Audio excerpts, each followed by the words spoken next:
ओम शांति। आज 1 मार्च 2025 की मीठी मुरली याद की पंचामृत वाली। तो आज बाबा ने कहे प्रीत और विपरीत बुद्धि प्रवृत्ति मार्ग के अर्थ है, शब्द है, इसको समझाऊंगी।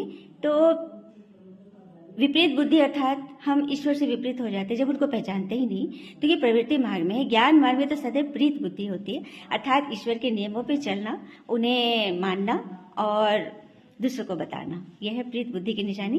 फिर बाबा ने बोला याद को और क्या नाम अक्षर देंगे, याद की यात्रा को, तो प्रीत बुद्धि। तो जो प्रीत बुद्धि वाले होंगे अर्थात ईश्वर को पहचानेंगे, परिचय लेंगे, संबंध बनाएंगे और प्राप्तियों से भरपूर होंगे और सबको रास्ता भी बताएंगे, वो है सच्चे प्रीत बुद्धि। देखिए यहाँ पर है ना, सिर्फ आगे बढ़ना ही काफ़ी नहीं है। आपने कितनों को आगे बढ़ाया, कितनों को भगवान का परिचय दिया, कितनों को आपने ऊंचा उठाया। जैसे कि एक माता पिता होते हैं, कभी नहीं चाहते कि मेरा बच्चा मुझसे नीचे रहे, हमेशा चाहते हैं ना कि मेरा बच्चा मुझसे एकदम ऊपर जाए, बहुत ऊपर जाए, बहुत ऊंची कल्पना करते हैं। उसी तरह से आपके मन में भी सबके प्रति जब ये भावना होगी, उसे कहते हैं प्रीत बुद्धि। ठीक है। और गीत है बहुत सुंदर।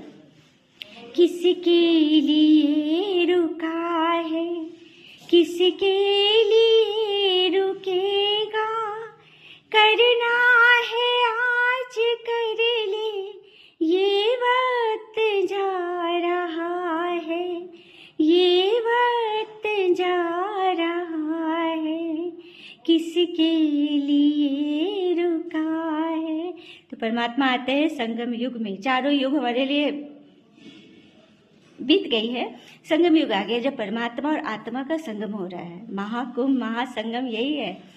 तो ये भी वक्त तो जा रहा है ना, सेकंड। अब हम कहाँ कितना आगे बढ़ रहे हैं ये तो भगवान चेक कर रहे हैं। फिर बाबा ने धारणा में बोले कि विदेही पिता से सुनना है और उन्हीं का सुनो, उन्हीं का मानो, क्योंकि परमात्मा विदेही है, निराकार है। तो वो निराकार से तो दोस्ती रखेंगे। देखिए जो जैसा है वैसे से दोस्ती रखेगा, संबंध बनाएगा। इसे परमात्मा का देह से कोई मतलब नहीं है, वो आत्मा से बात करते हैं। तो आत्मा अर्थात जो भी चीज दिखाई न दे, अंदर अंदर हो, सूक्ष्म हो और शक्ति सा भरपूर हो, खुशी आपके चेहरे से झलके, आप सबके नजर में प्राप्ति स्वरूप दिखो, यह है ज्ञान, यह है सेवा। दूसरी पॉइंट, पिता से कभी रूठना नहीं है। माया बुद्धि पर ही वार करती है, सबसे पहले बुद्धि को हर लेती है, उससे बचना है, माया को पहचानना है।